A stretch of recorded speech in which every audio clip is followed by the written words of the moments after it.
Cannabis Common Sense, the show that tells the truth about marijuana and the politics behind its prohibition.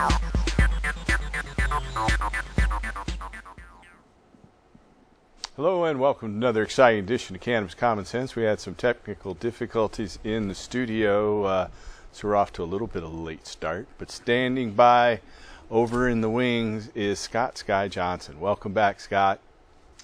Good to be here. It's good to have you back. Scott will be playing a song here in just a little bit. Right next to me is Mr. Eric Llewellyn. Hey, Eric. How you doing, boy? We have our newscast, some videos, music from Sky, and we'll be back right after the dancing cannabis leaves. I feel the force.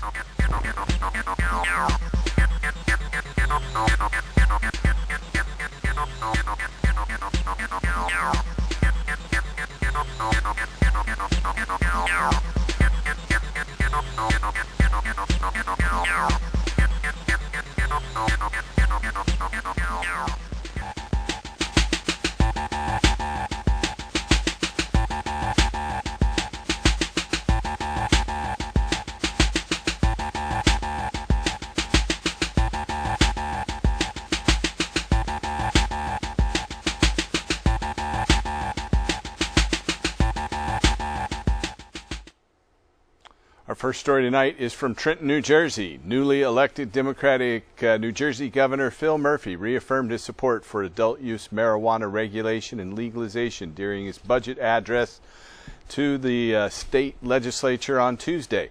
The governor acknowledged that the state currently spends upwards of $140 million per year adjudicating low-level marijuana possession offenses, and that those are prosecuted are disproportionately young people of color.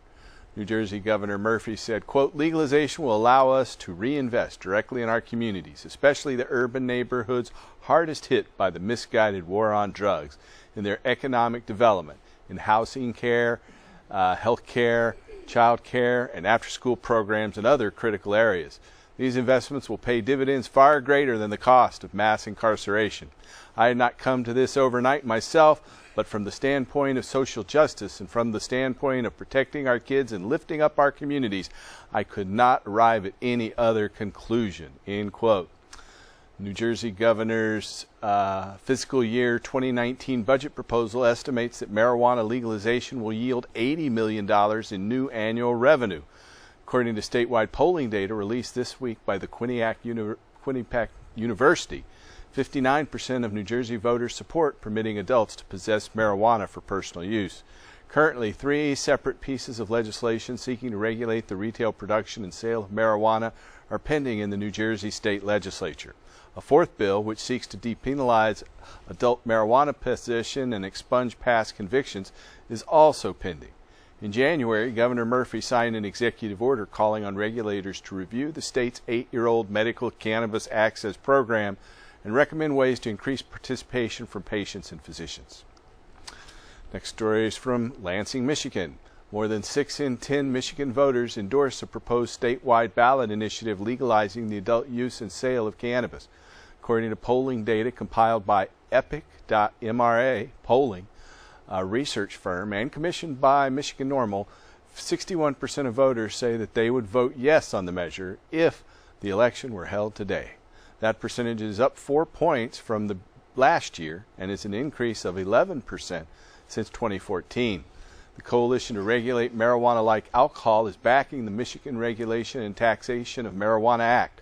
The initiative permits those over the age of 21 to possess and grow personal use quantities of cannabis and related concentrates, while also licensing activities related to the commercial marijuana production and retail marijuana sales. In November of this year, proponents turned in more than 360,000 signatures in an effort to qualify the measure for the November 2018 ballot. State officials must certify a total of 252,523 valid signatures from registered Michigan voters in order to place the initiative on the November 2018 ballot. Marijuana law reform advocates are continuing to gather signatures for voter-initiated efforts in Missouri and Utah. Proponents of a medical marijuana initiative in South Dakota have turned in their signatures and are awaiting a review by the Secretary of State's office.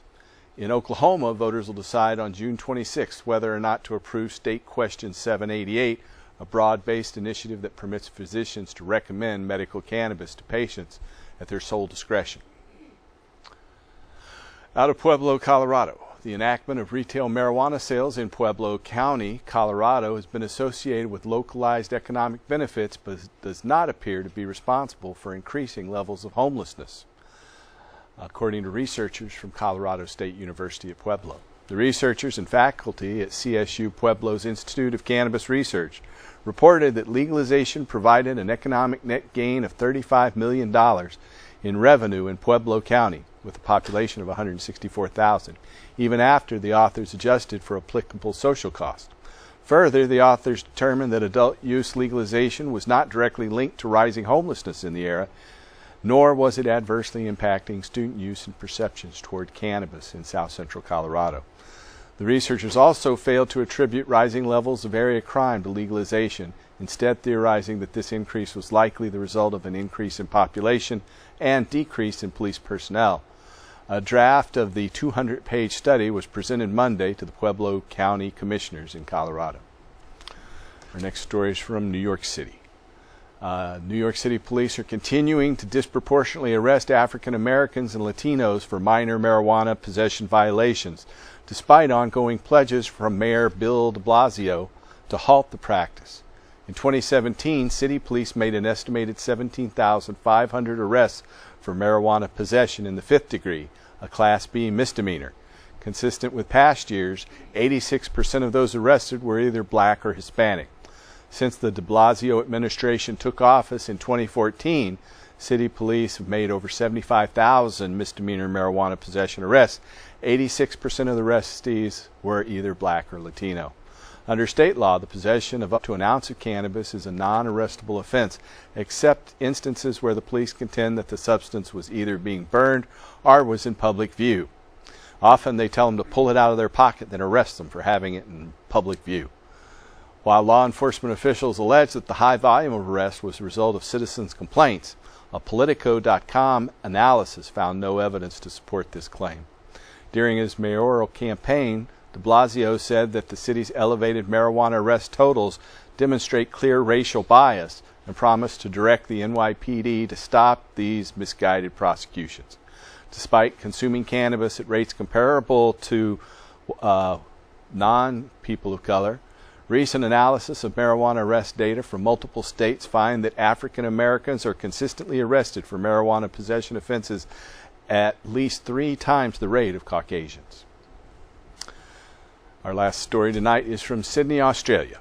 The adjunctive use of cannabinoids, particularly CBD or cannabidiol, typically reduces seizure frequency and improves the quality of life in patients with intractable forms of epilepsy, according to an article published in the Journal of Neurology and Neurosurgery and Psychiatry. Australian researchers reviewed data from 6 randomized placebo-controlled studies involving 555 patients and another 30 observational trials involving an additional 2,865 patients. In the randomized trials, CBD administration was more effective than placebo in achieving complete seizure remission and in improving patients' quality of life. In the observational trials, nearly half the patients achieved a greater than 50% reduction in seizure frequency. The authors concluded, quote, "We synthesized available evidence on the safety and efficacy of cannabinoids as an adjunctive treatment to conventional anti-epileptic drugs in treating drug-resistant epilepsy. In many cases, there was qualitative evidence that cannabinoids reduced seizure frequency in some patients, improved other aspects of patients' quality of life, and were generally well tolerated with mild to moderate adverse events." Earlier this year, FDA regulators announced that they will undertake a priority review of randomized clinical trial data specific to the safety and efficacy of Epidiolex, a standardized plant-derived CBD extract formulated by a British pharmaceutical company, GW Pharmaceuticals, for the treatment of pediatric epilepsy. The review is scheduled to be completed by this June. The study, Evidence for Cannabis and Cannabinoids for Epilepsy, a systematic review of controlled and observational evidence, appears in the Journal of Neurology, Neurosurgery, and Psychiatry. That's our last story for Hemp News tonight, and Scott Sky Johnson's ready to play a song. Welcome back, Scott. Thanks. Really nice to be here. Thanks for coming in. And over the years, I've had to kind of update this song a little bit. It used to almost be like kind of a lament, and now it feels like it is an informational broadcast. All right. And it's called Hemp Economy. Okay. I look forward to it. There was a plant. Do we have a guitar in there? Okay. There was a plant that we all knew as illegal. But why that is, I really just don't see. 'Cause it's something that can help us change this path of destruction we're on when we change to a hemp economy.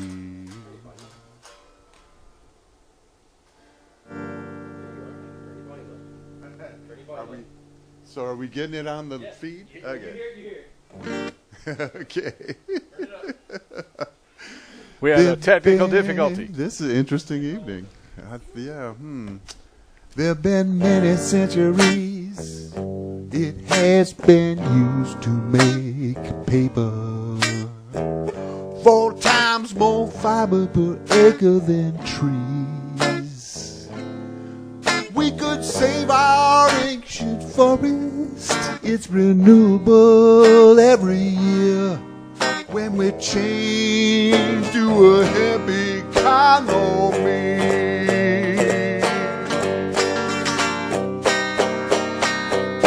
You know, a quarter of all the pesticides and herbicides sprayed on Mother Earth are sprayed there by the cotton industry. Did I mention you can make a finer cloth from its stalk? Why don't we change? Why don't we change?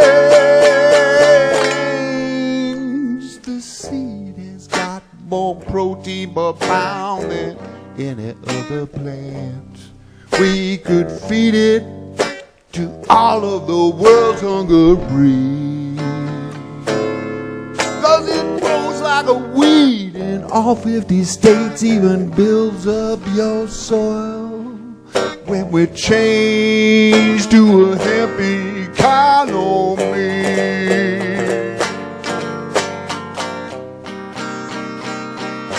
You know the seed has got more oil per pound than any other plant. We could refine it to make cleaner gasoline, reduce pollution from combustion by 80% just by changing to a hemp economy. Yeah, you know that unlike alcohol, it can reduce your stress, open your mind up along with your capillary. A pharmacopoeia of medicine from glaucoma to pain. When we change, why don't we change? There was a plant that we all knew as illegal, but why that was, I never could really see. 'Cause it's something that can help us change this path of destruction we're on. We got to change, can't you see? Change our reality and change to a hemp economy.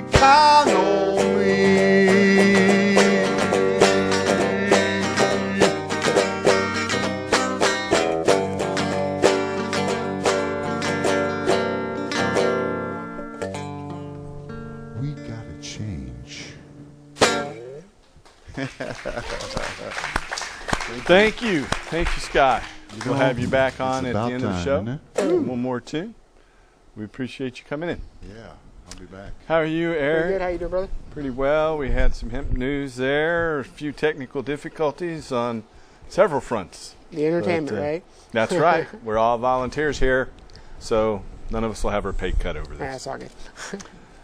So if you have any questions for us tonight, you can call us at 503-288-4442. That's 503-288-4442. We have our banner with our logo for our nonprofit Oregon Political Committee turned around here because an Israeli-Canadian oil company by the name of Adira Energy has come in with a team of lawyers spending over $1.5 million to steal 270,000 patient records from Empower clinics. And you can find out more about that by giving us a call at our office, 503-235-4606. That's 503-235-4606. And if you are a loved one or looking for help finding a doctor who can help you get a medical marijuana permit, we do have a referral service, and you can call us at that same number, 503-235-4606,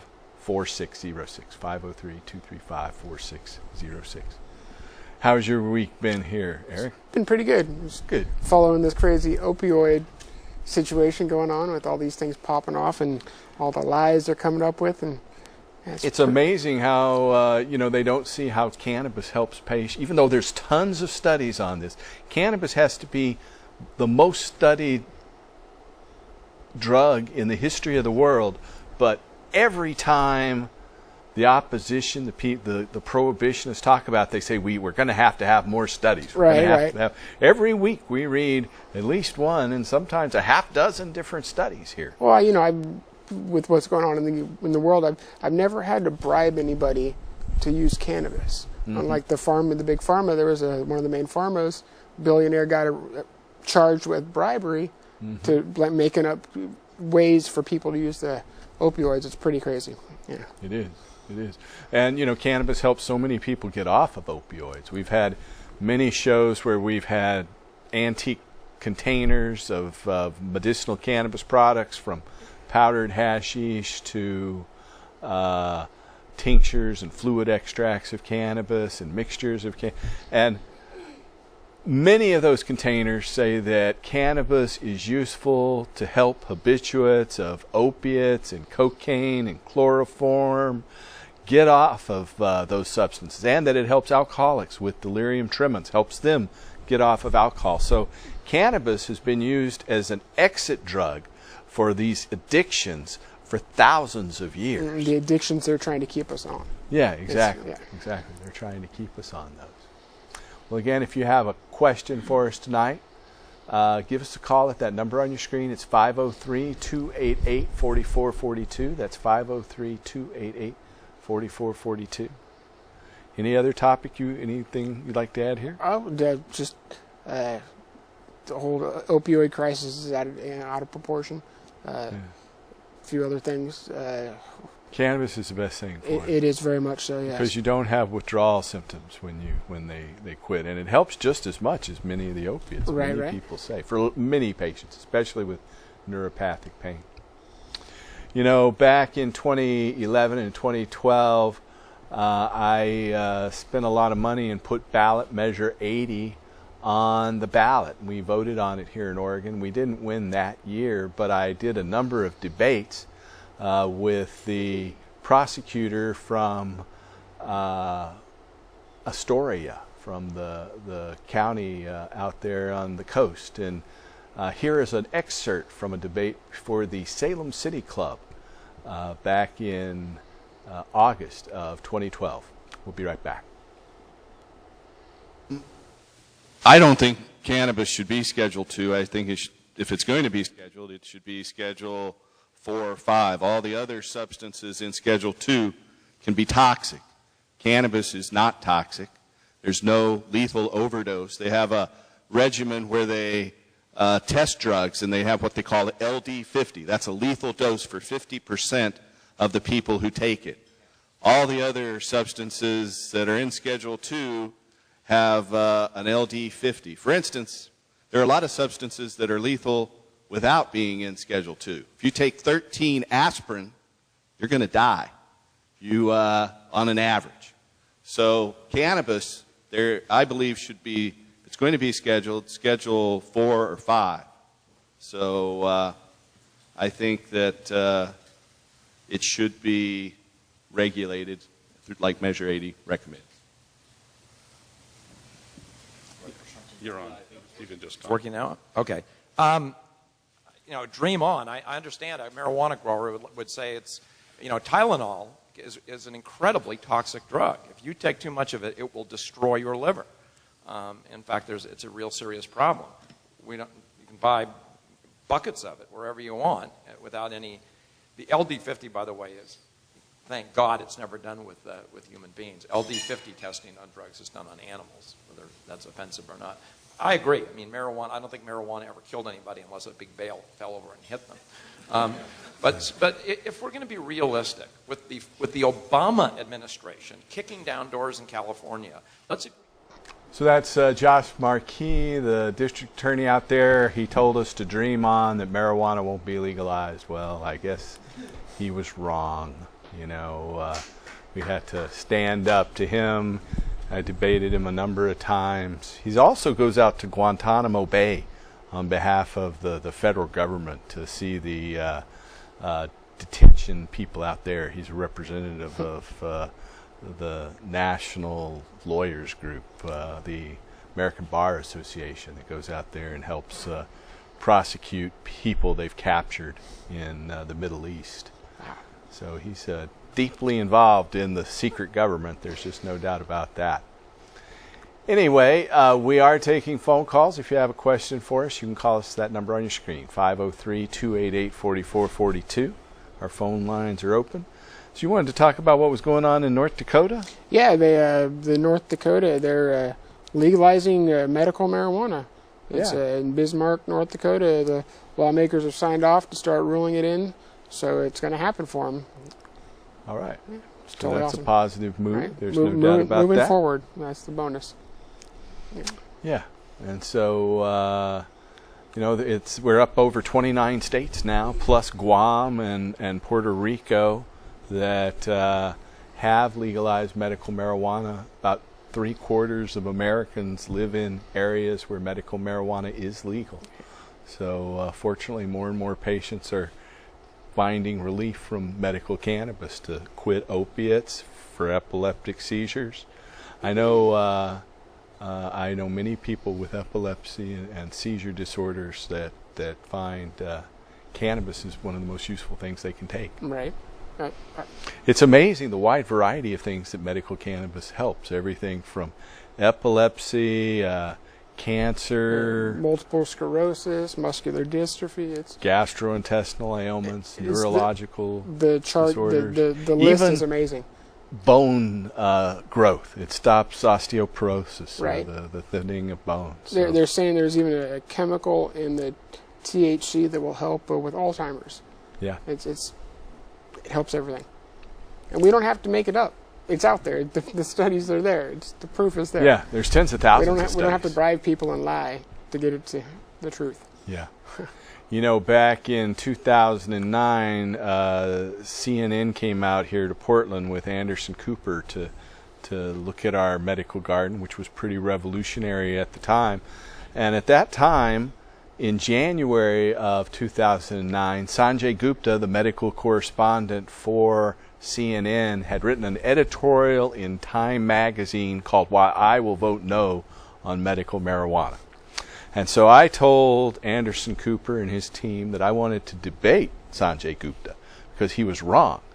And I had lots of studies to prove it. So I gave them a digital file with literally 5,000 medical journal references broken down by condition. And instead of being able to directly debate Sanjay Gupta, he came on immediately after I did there in May of 2009 and said he was wrong, that marijuana did have medical efficacy. Now, I had no idea he'd become one of our biggest beneficial supporters, doing 3 different documentaries on CNN called Weed. But It's things like that that can change people who are. They realize the truth. Yeah. Even though he had come in and opposed several ballot measures, he changed his tune. Feels good. Yes, it is. Hey, we have another video we're going to run. Is that video ready to roll? Okay, we'll be back right after this video. I think it's our friend Jorge Cervantes. Enjoy. Oh, no, it's Chris Bennett. It's Chris Bennett. I think it's going to come up here. It is Jorge Cervantes. I'm here in Toribio, in Cauca, Colombia. This used to be an area where FARC was, the revolutionary group. And I don't know, it's a little bit difficult to see, but way over there on that mountain over there, they used to have, that's where they had their, their battery. All of the heavy-duty military stuff. And they could pretty much bombard this whole valley here and control it. You control that mountain up there, you control this turf. And the reason this turf is so important is because you can go that way and go somewhere else, go into the mountains. You can go this way, go into the mountains, and you can go off the other side here and go into the mountains. So it's kind of a pivotal spot. And that's why there was so much violence. But now, let's take a look at what they're doing. They've got some incredible cannabis crops here. Notice they're really small. I'm just going to go through a few of these so you can see them. I don't know, I haven't talked to many people about the varieties or anything they're growing here. But the one thing I have noticed is these buds are real small and compact. I go and touch the top one here, and this baby is like really just hard as a rock. They're growing here at about 2,100 meters. Anybody that doesn't know meters should learn, so you can look that up yourself. So I'm not going to translate everything. And if you look at these plants, they're about 1.20 meters, and that's not very tall. And I'm just going to go through each one of these. So you can see you've got a complete different kind of cannabis growing here, or it could be a similar cannabis that's grown in other places, different climates, but it's going to manifest itself differently, as in phenotype. The phenotype here, a phenotype is the plant. It's just the way it manifests its growth. And in this climate, you know, there's a heck of a lot of rain sometimes in the year, and other times not. It's about a 6-month rainy season, but even when it gets dry, it doesn't always rain that. It rains once in a while, but less rain than before because of global warming. Now, if we look through here, well, I'm just going to go through this so you can get some good ideas of what plants look like, how big they are, how much they, what they look like with buds. This kind of reminds me of the old Mexican cannabis that we used to see a long time ago. Oh man, look at this. I just touched that one bud a little while ago, and look, you can see how sticky my fingers were, and that's all I've touched today. That was it. We'll just keep walking down around through here, and here we go.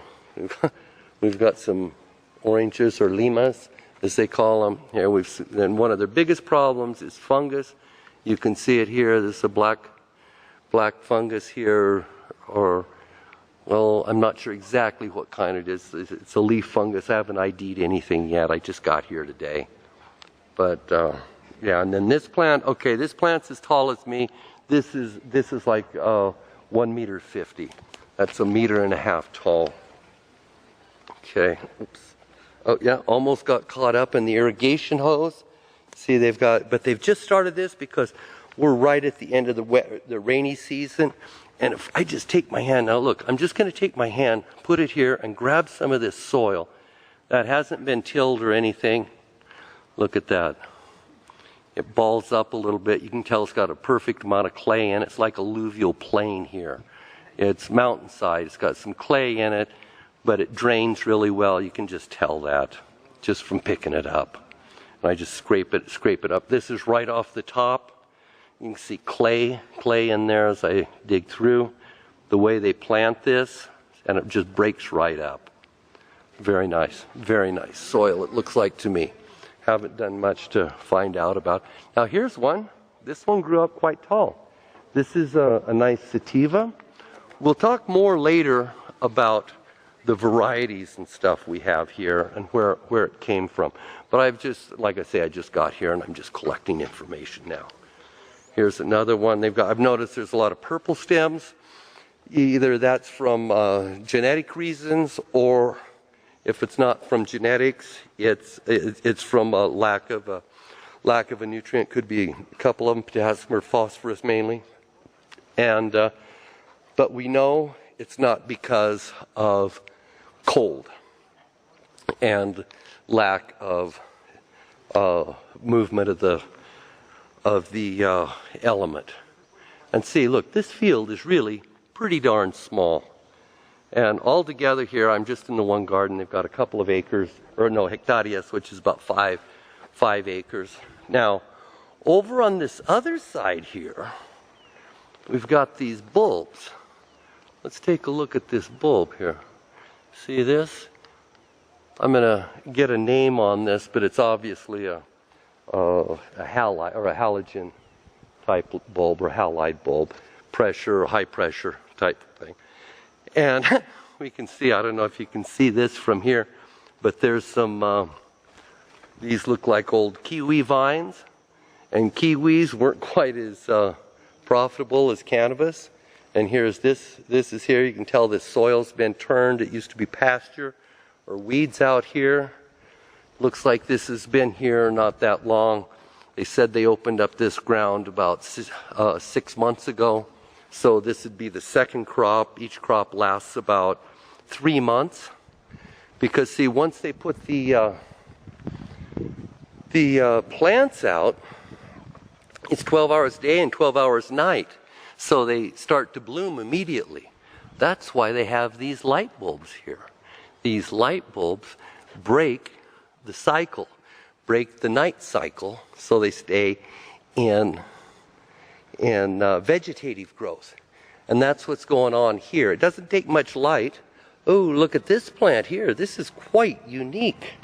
That's one of the things. We got all kinds of uniqueness here. Look at this. I don't know if I'd grow this myself unless it had special qualities. But that's kind of, I don't know, kind of a different looking plant. And these, you can tell, look, they've only got 3 leaves. Or three blades on their leaves. Kind of a different climate. Like I said, I'm just learning the climate. So all these plants are quite small. They look like they're about 1.20 meters apart, maybe a meter 40. Here's some other varieties here, very, very purple. Can't really tell what they are. But like I say, stay tuned. You're going to see going to learn all kinds of things about Colombia. And look at this. Here's a volunteer corn. Call it a spontaneous plant. We've got a little bit of a light problem here. Looks like this plant may have been bounced around. I'm not sure. Have to ask what happened. We've got this the leaf curls. That usually means that it tried to flower and then it was taken out of flower. And people are just learning how to grow cannabis. They're expert gardeners, but for other plants. Because see, they used to grow coca here, as in cocaine. And now some wonderful people, friends of mine, Donnie Wirtschafter and Mike Bifari from Argentina. Donnie's from the United States. He owned Ohio Hempery. He is helping everybody here grow more and better cannabis. And there you have it. This is what's going on. They're using everything, local products, all self-sustaining, all organic. This place rules. This is Jorge Cervantes in Torrevillo, Cauca, Colombia. Okay. So that's our friend Jorge talking about some other friends of ours who've been on here on the show. Hey, he said a couple names I knew. I was like, hey, I know those guys. You do. They've been right here on the show. So you can, that's, I think, video number 4 in the series. They have like 5 different videos in English and Spanish, 5 each. Nice. They talk about his tour there in Toribio, which is a very interesting town there that I got to visit with. I think the first time Mike Bafari went, he traveled there in my vehicle, but that's another story. We were talking a moment ago about the Veterans Administration. Yes, a win for the veterans. Yeah. So the legislation's passed that if you have medical in your state, your doctor can recommend you use medical marijuana now. From the Veterans Administration. From the Veterans Administration. So if you're a vet, they want to treat you like any other patient out there with the medical marijuana situation now. So congratulations to all those vets that can now medicate with the green. Yeah, so that's... including yourself. I'm a disabled vet, treated up there at the VA hospital. So now I could get a doctor there to do it, I guess. Right. But I haven't tried that. Right. I haven't tried to do that. In fact, if you are looking for a doctor, we know a number of doctors. In fact, the Knox family was just featured today on the Today Show this morning. Yes, they were. So we're seeking permission from NBC's Today Show to be able to run that video here on the show next week, and in the future, hopefully we'll get it. I don't see why not, but it's on their website if you want to go look for it. Yeah, if you have any of these conditions and you qualify for medical marijuana anywhere in the United States, we have a physician referral service. You just have to call us for more information. You can call right now and leave a message. Somebody will be calling you back Sunday, Monday, and call us at 503-235-4606. It's 503-235-4606. Speaking of the Knox family, we got the Oregon Cannabis Convention coming up. Yeah, the hemp convention. The hemp convention, sorry about that. Yeah. And that's going to be at the convention center. Yes, it is, and they're going to actually be speaking there. So if you have any questions for the family, just swing in and say hi to them, and they'll fill you with all the information you need. That's right. And if you give us a call, we can put you in touch with them too at 503-235-4606. We have that video we almost ran a minute ago, but I screwed it up. Let's go ahead and run this video with Chris Bennett talking about the religious use of cannabis. We'll be right back after that.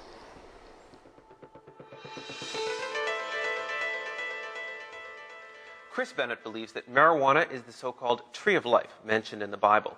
He has filed legal action against the federal health department so he can lawfully smoke pot as part of his religious beliefs. By denying him an exemption to legally smoke and grow marijuana, he says he is being forced to choose between his religious beliefs and his personal security. One of his most recent publications is Sex, Drugs, Violence, and the Bible.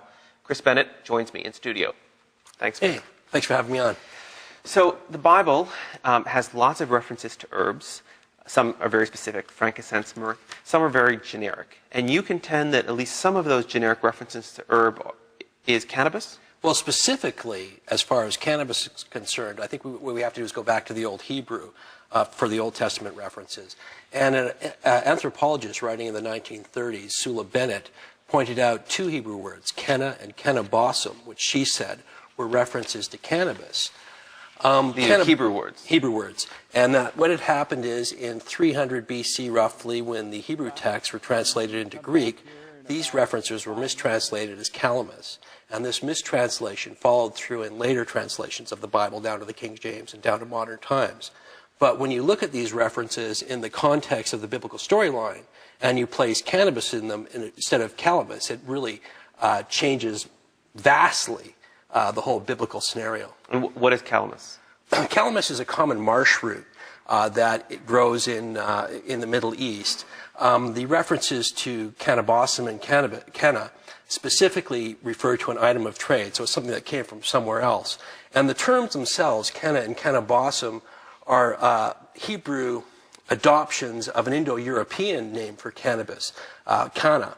And this came in as an item of trade to the Hebrews. And in the first of these references, Exodus 30:23, God, who ironically appears to Moses in flames of fire from within a burning bush, commands Moses to make this holy anointing oil with about 9 pounds of this cannabossum, which is sometimes translated as fragrant grain, sometimes translated as calamus, mixed with myrrh and cinnamon into about 1.5 gallons of olive oil.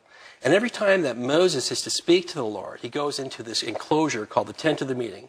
He covers himself in this oil, and THC, the active ingredient in cannabis, is fatty soluble and can pass through the skin. And he places some of this oil on the incense altar, he burns it, and he speaks to the Lord in the pillar of smoke over the incense altar. The pillar of smoke is actually referred to as the Shekinah in Hebrew and refers to the physical presence of God. So Moses is only talking to God when there is smoke pouring out of the tent of the meeting. So when you throw cannabis into so you're that saying scenario, Moses was a pothead, basically. yeah, well, basically I'm saying that Moses was like a shaman who, like shamans in South America and Africa, often ingest psychoactive plants and then interpret the experience they have from those psychoactive plants as some sort of spiritual revelation. So tell me about this legal case. You're contending that as a Christian, I assume you're a Christian? Well, I'm more of like, I guess, a neo-Gnostic, Gnostic Christian kind of, I don't know how much you know about ancient Christianity, but I'd kind of fall into that class. I don't believe in things like virgin birth or the resurrection. So you're using the Bible as the Christian Bible as a reference, the Christian and the Old Testament and the New Testament definitely as a reference, as reference, saying that's somehow relevant to you. Yeah, it is definitely relevant to me. I do believe that cannabis is the tree of life, and I'm a part of a church that recognizes cannabis as the tree of life, and people all across North America are starting to recognize cannabis as the tree of life. Well, so let's step back for a minute. Tree of life. Define that term. Well, it appears in two places in the Bible, the beginning of the Bible in the Garden of Eden alongside the tree of knowledge, and these are forbidden. And at the end of the Bible, where a figure in the Bible, an angel, says that I will give to you to eat from the tree which is in the midst of the garden. And then the last paragraph on the Bible, Revelations 22, reads, on either side of the river of life stood the tree of life, bearing 12 manners of fruit, yielding its fruit each month. And the leaves of the tree are for the healing of the nations. And 20 years ago, I read that verse, and just shortly after I'd found out about industrial hemp and medicinal marijuana and a number of these applications. And when I read that, I had this religious revelation that cannabis was that tree of life, and I started thinking about people like Bob Marley and some of these Rastafarian groups that were pointing out to the same thing, and I'd never really thought about it before. And then shortly after having this experience, I found out about a church in Ontario, the Church of the Universe, which recognizes cannabis as a tree of life and has done so since 1969. And I joined that church, and I've been a reverend with that church.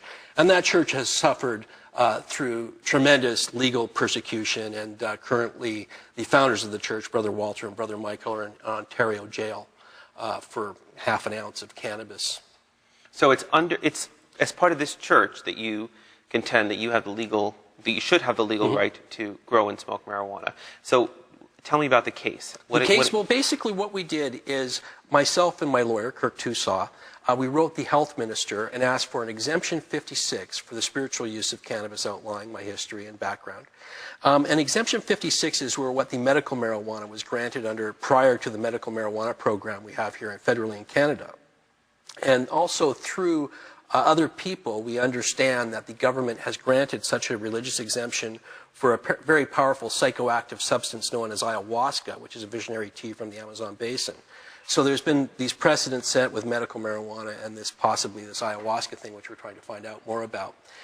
So basically, we're asking the health minister to extend that exemption process that they have for medical marijuana to include spiritual users like myself. And this was refused. The refusal opens it up to a judicial review of the justice minister's decision, where we can bring up all the charter issues of freedom of religion in court, which is very hard to do in criminal cases because criminal cases happen provincially, and it's been very unsuccessful so far, although numbers of people have tried to take the religious issue into federal court. And this will be the first time that these issues are dealt with in federal court. I know that in the United States, perhaps there haven't been analogous cases here, but in the United States, First Nations groups, or Native Americans as they're called in the States, have argued the use of peyote as part of it. They have a federal exemption in the United States. In the case of marijuana in the United States, they say that it's, because of the greater public interest, they're not going to extend that to cannabis. In Canada, what happened with peyote is they decided to leave it completely off the schedule. Peyote is not a scheduled substance, although the active chemical mescaline is. They left it off of the schedule because they were concerned if they created an exemption for people like in the Native American church, this may open it up to Rastafarians and other groups going for religious exemptions. So they thought they would bypass that precedent by doing that. In the case of Canada, my request was refused based on public interest. You know, the idea that somehow my use of spiritual cannabis is a problem for the greater good, but we have the medical marijuana program in place and the greater public interest has still been served. All right, great. Well, listen, there's a lot more to talk about. More with Chris Bennett when the Standard returns. So that was our friend Chris Bennett, also a guest on the show as well, who's talking about medical cannabis. That's about 10 years ago, actually, so it's not a recent video, but it's always very informative, no doubt about it. Yeah. So here is our hemp flame of freedom. This is hemp seed oil. This is why marijuana is illegal, because you can use this fuel. You can pour it right into any diesel engine and turn the key, and it's actually 3 to 5 times more productive than any other seed oil crop. So it's the best resource for biodiesel, and that's the whole reason that the petrochemical, pharmaceutical, military, industrial, transnational, corporate, elite, crony, capitalist, ruling class gave us marijuana prohibition. They came up with this new name, marijuana. If they had called it what everyone knew it as, hemp, they never would have been able to criminalize it. In fact, this is hempcrete. It's made with powdered limestone and hemp fiber from the stems of the marijuana plant. It's lighter and stronger than concrete. It's been used as a building material for more than 10,000 years. So we like to teach people about industrial hemp. Anything you want to say in closing, Eric? You know, I would like to, of course, I'm always fighting for the medical side. Yes. But with St. Patrick's Day coming up, going to have a lot of people out there drinking them green beers. So instead of drinking them green beers, why don't you light up something green? Don't drink and drive when you can smoke and fly. You know what I'm saying? Be safe. All right. Thank you, Eric. That was a good one. Hey, we want to thank you guys for watching. Mr. Scott Sky Johnson's going to take us out on another cannabis song, I believe. We want to thank you for coming in again. Well, this song is actually, and thank you very much for having me, because I love being here, and anytime you want me, I'll be here. All right, thank you. But this is actually a song I wrote for my second favorite plant, Okay. or another of my favorite plant kingdom people, and it's called Towering Trees. All right, we're going to go out. Thanks for watching. Tune in next week and help us restore hemp. Like that. Good night. Towering trees, I see in my mind. Towering trees, so noble and kind. But when you go out walking in the forest, what do you find? Oh, trees, where have you gone? Towering trees, I love to watch you sway. And if you could talk to us, I know just what you'd say. We'll be here for your children's children's children if you save us today. Oh, trees, where have you gone? I want to know, where do the tall trees go? Take a look around, it's gonna show where the tall trees go. I wanna know, trees, where have you gone? Towering trees, I love you so.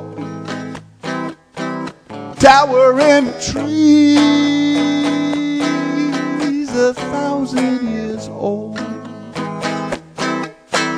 taken from your forest home, left empty and cold. Oh, trees, Where have you gone? I wanna know. Where do the tall trees go? We'll take a look around. It's gonna show where the tall trees go. I wanna know, trees, where have you